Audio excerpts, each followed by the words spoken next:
Le cycle de vie d'un papillon par Laura, Rochelle et Jade. Aujourd'hui, nous allons suivre la vie d'une petite chenille jusqu'à elle devient un beau papillon. La première étape de vie d'un papillon est un œuf. La vie d'un papillon commence comme un petit œuf laissé sur une feuille. Regardez l'œuf qui éclot et nous voyons notre petite chenille. La deuxième étape de la vie d'un papillon est une chenille.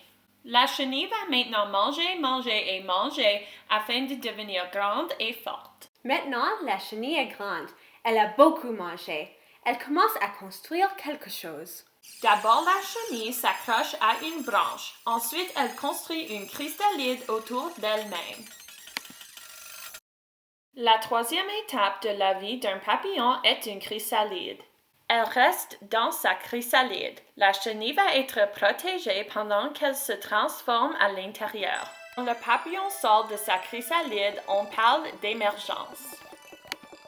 Le papillon inspire d'abord de grandes bouffées d'air pour gonfler son abdomen. Le papillon va ensuite sortir sa tête de la chrysalide. Ensuite, ses pattes. Et finalement, ses ailes. La quatrième étape de la vie d'un papillon est un papillon. Le papillon reste assis avec ses ailes dirigées vers le bas. Ses ailes sont encore toutes chiffonnées.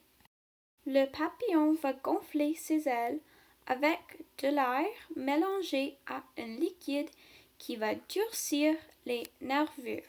Après que ses ailes sont rigidifiées, elle va les laisser sécher. 1 à 2 heures plus tard, ses ailes sont sèches. Le papillon peut maintenant voler. Avant que le papillon est mort, elle va pondre des œufs et le cycle de vie commence encore.